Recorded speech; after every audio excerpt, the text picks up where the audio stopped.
I was never the kind of woman who believed her own home could turn against her. Yet there I was, pressed against the upstairs window of my elderly neighbor's house, watching my front door as if it belonged to a stranger.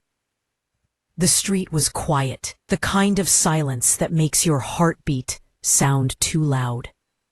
Then, right as the old grandfather clock downstairs struck midnight, the side door of my backyard, one we almost never used, creaked open. My breath froze. My daughter-in-law slipped out, glancing over her shoulder, followed by a tall man in dark clothing carrying a heavy briefcase.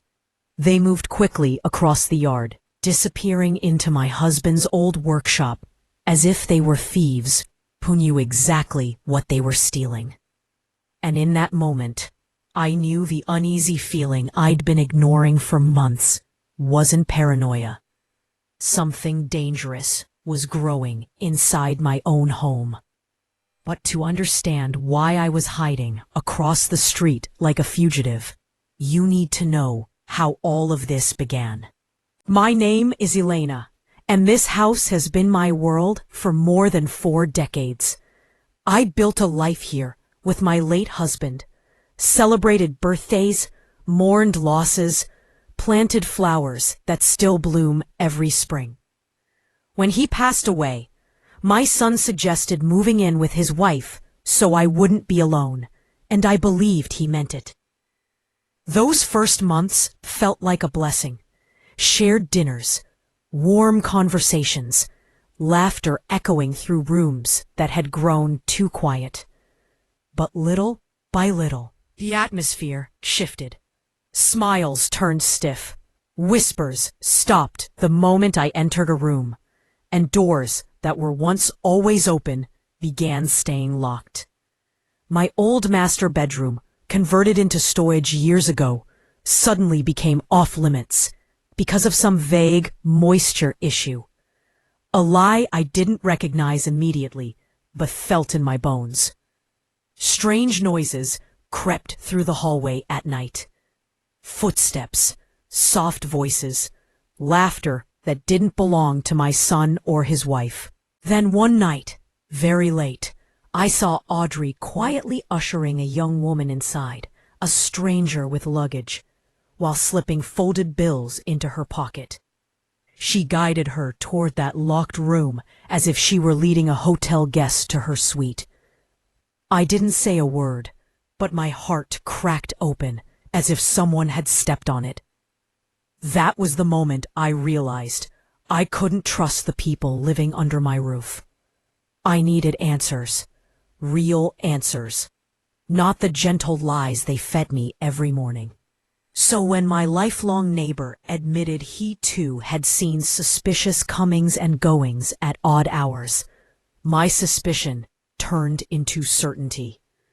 Something sinister was happening in my home, and I had only one option left: pretend to leave, then watch them from afar. That is how I ended up here, clutching the windowsill of someone else's house, staring into the darkness of my own yard, as my daughter-in-law disappeared into the workshop with a stranger and a briefcase. And I remember thinking, with a chill crawling down my spine, whatever they're doing in there, this is only the beginning of the truth I'm about to uncover. From the moment I settled into the guest room of my neighbor Moses's house, I felt a weight pressing on my chest, not just because I was hiding from my own family, but because for the first time in my life, I didn't feel safe inside my own skin. The window in his upstairs room overlooked my driveway, the front garden, and part of the living room through the sheer curtains I had always loved. It was strange how a familiar view could suddenly look like enemy territory. Moses had placed a wooden chair near the window for me, cushioned with an old pillow his late wife had sewn decades ago. "You'll see everything from here," he told me, and he was right. My entire home was visible from that spot. It was almost poetic, watching the house I had built with love from a distance because the people living in it no longer loved me back. The first day after my departure felt painfully normal, which somehow made it worse. Around 10 in the morning, Audrey left carrying her purse and a reusable grocery bag, as if she were the perfect homemaker. Robert left for work a little after, dressed in the same navy blue suit he always wore on Mondays. The house stood still once they were gone. No strangers, no unusual cars, no suspicious movement. For a moment, I felt silly. Maybe I had misjudged them. Maybe it was all a horrible misunderstanding. Maybe the whispers and locked doors were just coincidences. But that small hope evaporated like mist as soon as the sun began dipping behind the houses on the opposite street. At exactly 6:12 p.m., a silver sedan pulled up in front of my home. A couple stepped out, both young, maybe in their late 20s, with backpacks and a rolling suitcase. They exchanged a glance toward my porch before they even reached the door. And then something unusual happened. They didn't ring the bell. Instead, Audrey opened the door immediately, as if she had been standing right behind it waiting. She greeted them with a practiced smile, almost like she had rehearsed it. The man discreetly pulled out folded bills, passing them to her with a subtle hand movement. Audrey tucked the money into her pocket with a fluidity that revealed this wasn't her first time. From my vantage point, I watched every movement, my jaw tense, my fists clenched, my breathing shallow. Moses, who had joined me at the window, whispered, "You see, this isn't something new. She knows exactly what she's doing." I nodded, but my throat was too tight to respond. It was one thing to suspect wrongdoing. It was entirely different to witness your daughter-in-law transforming your home into an illegal inn with ease and confidence. The couple entered, their suitcase wheels rolling over the hallway tiles I had swept countless times in my life. The door closed behind them, swallowing them into a world that no longer belonged to me. I thought that would be all for the evening, that maybe they hosted just one couple at a time. But only minutes later, another car arrived. This time, a younger couple. No older than 25. Then, an older pair, perhaps in their 50s. Each time, Audrey received them with the same routine. A greeting, a smile, a subtle exchange of cash, and then a quick ushering into the house.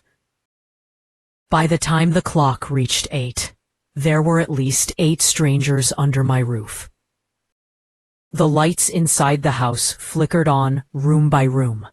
First the living room, then the dining area, and then, most painfully, the soft glow from beneath the door of my old master bedroom, the one they claimed had a moisture problem. That yellow light stabbed straight through me, not because of its color, but because of what it meant. They were using that room. They were letting strangers sleep in the same space where my husband and I had spent years building a life. I had kept that room sealed after his passing, not because of moisture, but because it was the only place where I still felt his presence. And now it was being used for profit by people who claimed to take care of me. My throat tightened, tears slipping down my cheeks before I could stop them. Moses placed a hand on my shoulder, not to comfort, but to steady me. "We need to keep watching," he whispered. And he was right. If I stormed across the street now, I would know only half the truth. I needed everything, every detail, every person, every transaction, to understand the depth of their betrayal. Over the next hours, the house buzzed with life. Shadows moved behind curtains. Laughter drifted faintly through the thin night air. I saw silhouettes in the kitchen, strangers touching my plates, my countertops, my memories. It felt like my house had been stolen right in front of me, piece by piece, without me even noticing when the theft began. Then, as the night deepened and the guests settled into their rooms, the lights slowly went out one by one. My house fell quiet again. But it was no longer the silence of peace. It was the silence of secrets. I stayed in that chair until dawn, refusing to sleep. And as the first morning light spilled across the street, and the door opened to release the departing guests, each leaving discreetly with luggage and fatigue in their eyes, I realized something profound. This wasn't just a side hustle. It wasn't a moment of weakness or a temporary lapse in judgment. It was an organized routine, a business, a betrayal built day by day in the shadows of my own home. And I had only witnessed the beginning. By the second day of my surveillance, exhaustion clung to my bones, but fear kept my eyes open. I had barely slept, replaying the images of strangers wandering through my house, of Audrey pocketing cash, of rooms glowing with artificial warmth that no longer belonged to me. I stayed by the window, even after Moses insisted I rest. Rest wasn't possible anymore.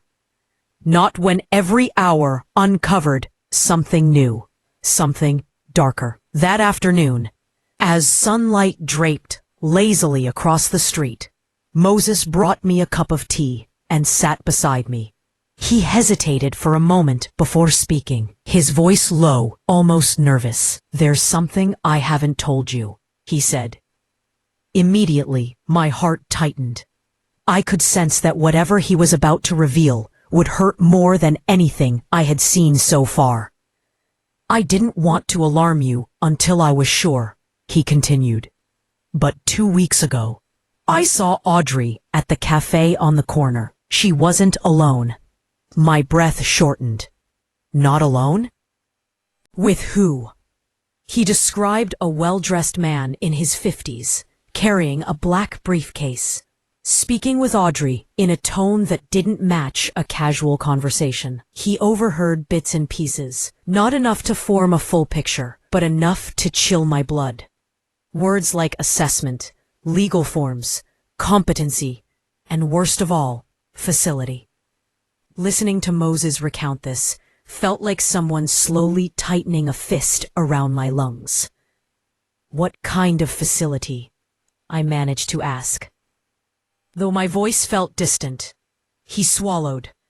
It sounded like a senior care placement. Something about preparing documents for when the time came. A cold wave traveled down my spine. Nursing homes, competency evaluations, legal documents. None of these were things a loving family discusses behind an elder's back. Not without good reason, and certainly not while running a hidden business in my home. It was too calculated, too planned. Up until that moment, I thought the rental scam was the extent of their betrayal. Illegal, yes, immoral. Hurtful, but still something that could be explained as desperation. This, however, this was cruelty dressed in paperwork. That night, after Audrey and Robert had once again transformed my house into a secret lodging space, I called my friend Ellen, who had been an attorney for nearly 2 decades. When she answered, her voice was laced with concern. "Elena, why are you whispering? What's wrong?" I told her everything. The guests, the hidden cash, the strange man, the conversation Moses overheard. The silence on the other line lasted long enough to terrify me. "Elena," she finally said, What you're describing is not only suspicious, it's potentially criminal. If they're discussing mental capacity evaluations behind your back, it means they may be preparing legal grounds to take control of your assets. My heart hammered painfully. But why? Why would they do that to me? Money, she said bluntly. Your house is valuable. And if they're making unreported income off it, they may want full legal ownership to expand this operation without fear of you interfering. Hearing it said aloud crushed me. Would they really try to declare me incompetent? I whispered. If they think they can get away with it, yes, Ellen answered. If they have access to a dishonest doctor willing to falsify evaluations, and if they can create the illusion that you're confused or unreliable, they might try. You need to be careful, and you need evidence. Her words echoed through me long after we hung up. Evidence. Proof. Hard facts that couldn't be denied or twisted. Until now, all I had were observations. Powerful ones, yes, but not enough to legally protect myself. So that night, I forced myself to stay by the window again, watching, documenting every arrival, every exchange of money, every light that switched on in a room that was supposed to be empty. But what unnerved me most wasn't the rental business. It was how coordinated everything seemed. Audrey kept a notebook I could sometimes glimpse through the kitchen window. A ledger. Neat columns, dates, initials, cash tallies, even small color-coded highlights. She ran the operation like a seasoned entrepreneur. Robert played a smaller role, carrying luggage, repairing things, watering the garden to keep appearances, but he was involved. They weren't improvising. They weren't scrambling. They were comfortable, practiced. On the second night, just as the last guest checked in and the house began to settle, I heard Robert's car in the driveway. He entered the house with his briefcase, kissed Audrey's cheek, and the two of them sat at the dining table, counting cash. Their faces were lit by the soft yellow glow of the lamp my husband had installed years ago. I remembered the day we bought that lamp. We argued because he wanted a simple one, and I wanted something warm and decorative. Standing next to Moses now, watching strangers handle the money they earned by violating my home, I felt the crushing weight of betrayal in every bone of my body. By midnight, the house went quiet. The guests slept. The lights dimmed. The night wrapped itself around the street like a suffocating blanket. But my mind wouldn't rest. Every clue pointed towards something bigger than an illegal rental scam. Audrey's meeting with the mysterious man, the whispered words Moses had overheard, the sudden urge to keep access to the storage room restricted, the moisture problem, the fake affection, the way they encouraged me to travel, all of it formed a sinister pattern. This wasn't desperation. It was preparation, and in the shadows of that realization, I understood something that made my skin crawl. The secret renters, the night meetings, the false smiles. These were just the outer layers. The real plan hadn't even begun. The third night arrived heavy with tension, a kind of electric stillness that made every movement feel louder than it was. Even Moses sensed it. He stayed unusually quiet, barely sipping his tea, as he watched the house with me from the upstairs window. Something about the way the guests flowed in earlier than usual, steady stream from dusk onward, felt off. More people were arriving, and they seemed less cautious, more hurried. As if Audrey had overbooked or expected some kind of rush. By 9 o'clock, nearly every room in my house was lit. My kitchen, dining room, hallway, both guest rooms, and even the laundry room were glowing in hues of yellow and white. My home was a hive, buzzing with strangers who had no idea they were part of a much larger deception. Around 10, a loud thump echoed from the shed in my backyard. My heart jumped. The shed, my husband's old workshop, was a sacred place to me. He had carved wooden toys there for our grandchildren, repaired broken furniture, and spent countless afternoons tinkering with tools, even when he didn't need to fix anything. After he died, I stopped going inside because the smell of sawdust and varnish broke me every time. Yet now it was being used by someone else, someone who had no right to touch anything in it. Moses narrowed his eyes. "Who's back there?" he whispered. Through the dim glow of the backyard motion light, we saw Audrey moving quickly toward the shed, holding a small flashlight between her teeth as she fumbled with the lock. Moments later, Robert joined her, whispering urgently. Their silhouettes moved like shadows inside the shed, the flashlight sweeping across shelves and boxes. And then, in that faint beam of light, I saw the stranger with the briefcase, the same type Moses had described from the cafe. My stomach dropped.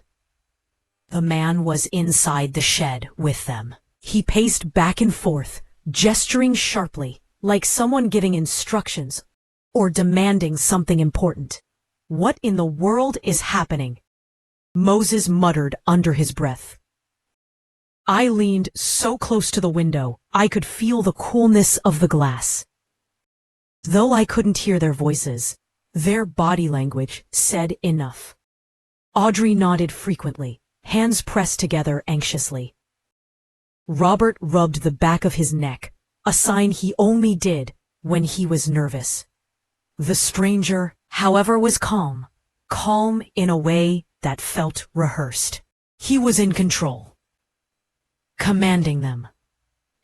And then, when Audrey handed him a stack of documents from a metal box I recognized, my husband's old lockbox, the one where we kept important family papers, my heart nearly stopped.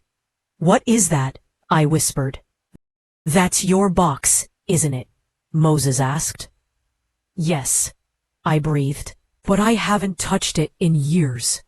The man flipped through the documents quickly, inspecting them like a buyer checking merchandise. I could see the glint of white papers, faint stamps, even bold black signatures.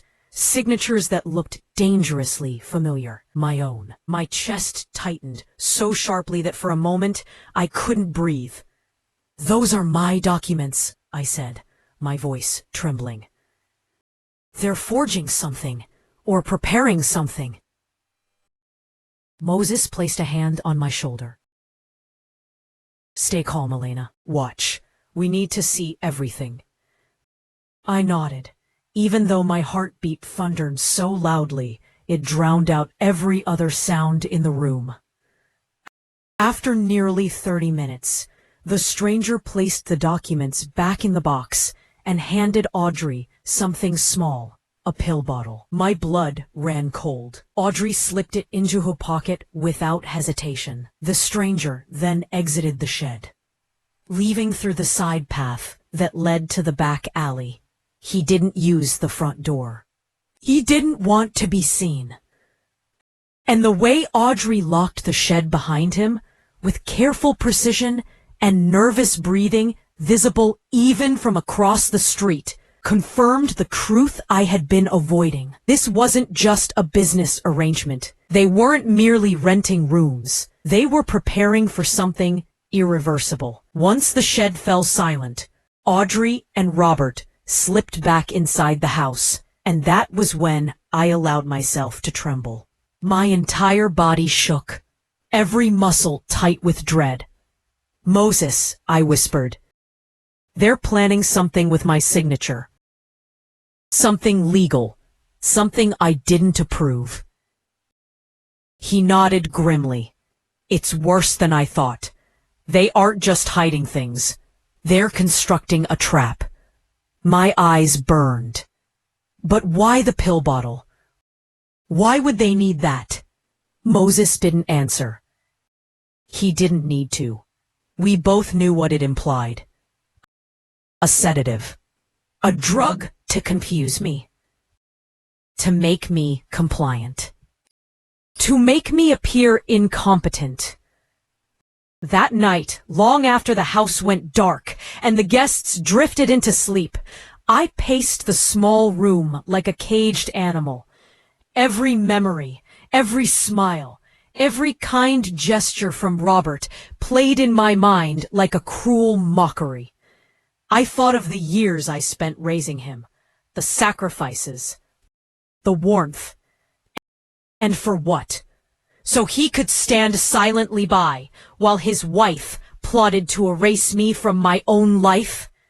Near dawn, exhaustion finally forced me into the chair. But sleep didn't come. Not really. My eyes closed, yes, but my mind kept replaying the image of the pill bottle slipping into Audrey's pocket, the stranger flipping through legal papers, my husband's lockbox being violated. The whispers about assessments and facilities, and in that half-dreaming haze, a painful truth settled deep inside me. The illegal rentals were a distraction, a side hustle, a cover.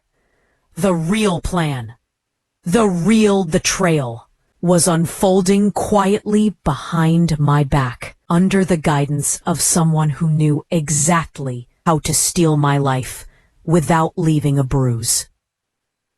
The fourth morning felt different, heavier, as if the air itself understood something irreversible was approaching. I remember waking up in Moses's guest room with a strange clarity in my mind. Not panic, not fear, but purpose. The truth was no longer hiding behind shadows or whispered conversations. It had stepped out into the light the night before. Inside the shed, where my husband once fixed rocking chairs and toy trains. Now that I had seen the pill bottle, the forged papers, the involvement of the mysterious stranger, there was no more room for doubt. Audrey and Robert weren't just exploiting me. They were preparing to legally erase me. By noon, I had made up my mind. I would not let them destroy the life I had built. Not while I still had the strength to stand. I called Ellen, my attorney friend, who arrived within the hour, carrying a leather folder and her laptop. Her expression shifted the moment she saw my face. She didn't need me to explain. "Show me everything," she said. And so Moses and I took turns recounting every detail of the past 3 days. The guests, the money, the shed meeting, the stranger with the briefcase, the pill bottle, the forged signatures, the restricted room, the fake moisture excuse. Ellen took notes rapidly, her brows pulled tight with concern and growing anger. When we finished, she looked at me with a seriousness I had rarely seen. "Elena, they're working on a guardianship or power of attorney transfer. Probably both. If they get you sedated or confused, they'll take you to a doctor who will say you're unfit. Then they'll take full control. Once that happens, stopping them will be incredibly difficult." A cold shudder ran through me. "So what do I do?" She leaned forward. "We fight back, but we do it smartly, quietly, legally, and with evidence that can't be twisted." For the rest of the afternoon, Ellen worked tirelessly. She drafted a legal protection order, preventing anyone from altering my documents. She prepared a declaration of mental competency, which required a certified evaluator. She arranged for a notary to be on standby. By evening, she had crafted a plan that felt like armor wrapping around me. But the most crucial part wasn't the paperwork. It was the trap. "We need them to expose themselves," Ellen said. "Not just morally, but legally. We need proof that they are running an illegal lodging business. Proof that they intend to drug you. Proof that they are conspiring to take control of your assets. If we catch them in the act, authorities will have everything they need." "How do we catch them?" I asked. Ellen smiled, sharp, determined. "We time an inspection. City code enforcement. Tonight is their busiest night. If the inspector walks in during peak occupancy, Audrey and Robert won't have time to hide anything." It was perfect. Terrifying, but perfect. That evening, as another cycle of guests flowed into my home, Moses and I monitored the activity with renewed focus. Ellen remained downstairs, managing phone calls and coordinating the inspector's arrival. Everything had to align precisely. One mistake and the entire plan could collapse. By 9 o'clock, my house was bursting with strangers again. Luggage rolled across my tile floors. Doors opened and closed. Laughter echoed faintly through the walls. Audrey's smile had that same polished confidence, unaware that the world she built on lies was about to crumble. At 10, the inspector's car rolled down the street, headlights off. He parked 2 houses away and approached on foot, clipboard tucked under his arm. Ellen joined him midway, showing her attorney credentials. They walked straight to my front door. From the window, my heart pounded so violently, I had to grip the sill for balance. The doorbell rang. Inside, I saw Audrey freeze. Her smile faltered for the first time in days. Robert approached cautiously, while several guests peeked nervously from the hallway, confused and uneasy. The inspector flashed his badge, City Housing and Occupancy Inspection. "We've received a report of unauthorized lodging taking place at this residence." Audrey stammered. What report? This is a family home. There must be some mistake." "Then you won't mind if I take a look," he replied, stepping inside before she could protest. The moment he entered, the illusion shattered. The guests, scattered throughout the living room and hall, stood like startled animals.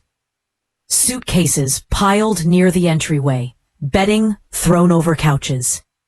Shoes lined up neatly along the wall. Everything screamed illicit business. The inspector pulled out his camera and began documenting everything.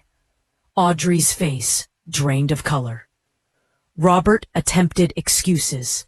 Friends visiting, temporary guests, family members staying for an event.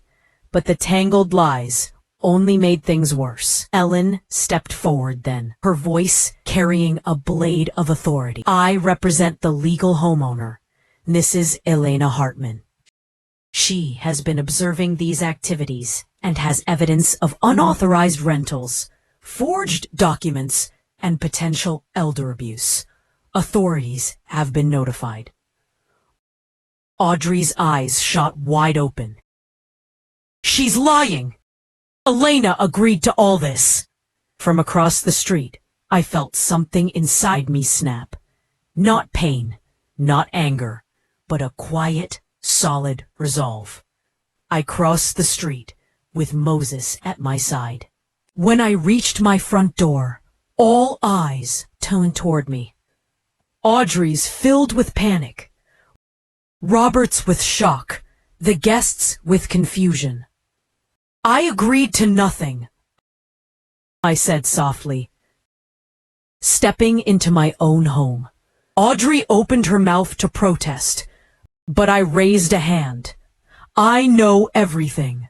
The rooms, the money, the shed, the man with the briefcase, the forged documents, the pill bottle. Each word hit her like a stone. Her knees gave out. She collapsed into a dining chair, trembling. Robert couldn't look at me. The inspector continued documenting while Ellen explained the legal consequences. It felt surreal, standing in the center of the home I feared losing, now reclaimed, not with screams or rage, but with truth and proof. By midnight, the guests had been escorted out. Audrey and Robert were given legal notices and scheduled interviews with authorities. The house emptied, leaving only the echo of what almost happened. As I finally stood alone in my living room, surrounded by familiar walls and memories that had nearly been stolen from me, I felt tears fall, not from sorrow, but from relief. They tried to erase me. They tried to write me out of my own life, but I survived them. I exposed them, and I reclaimed everything they tried to take. Because sometimes the most powerful weapon an old woman can carry is the truth she refuses to surrender.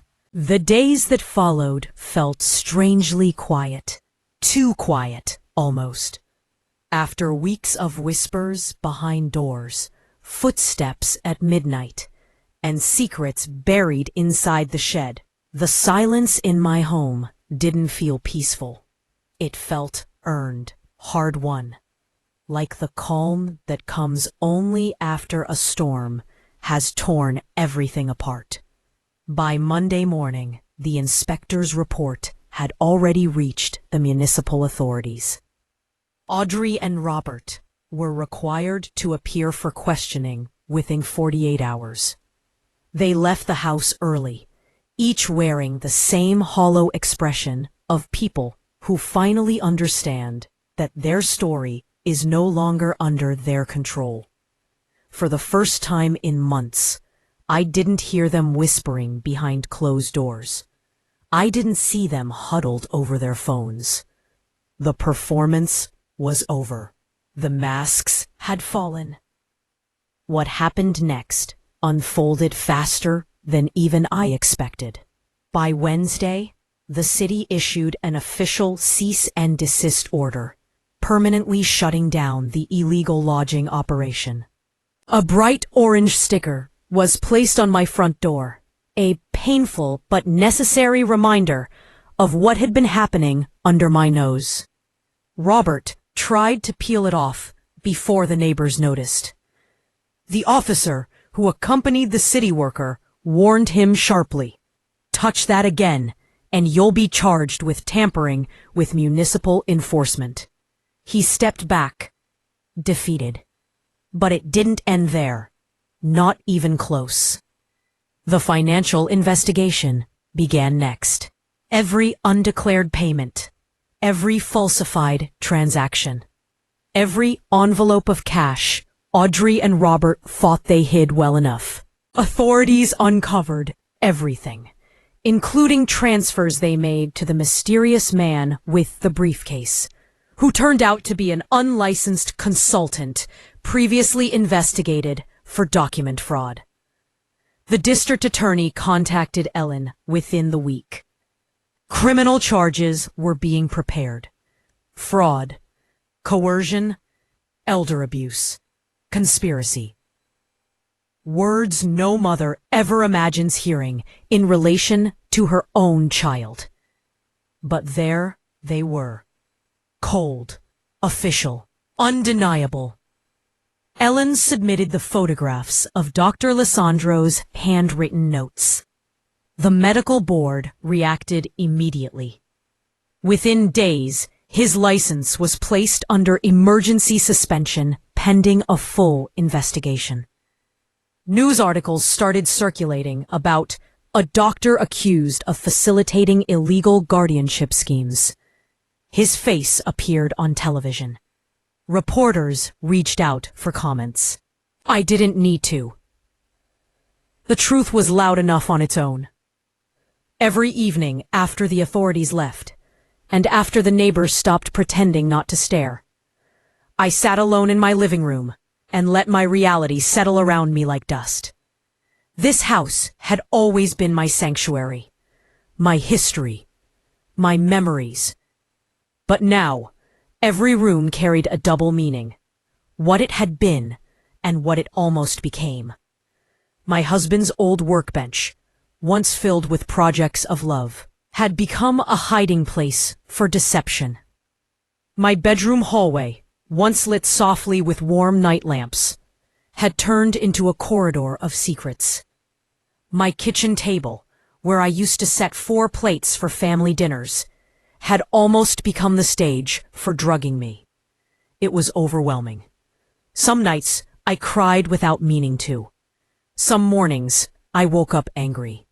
Other times I stared at my son's baby photos and wondered how love could twist into something so unrecognizable.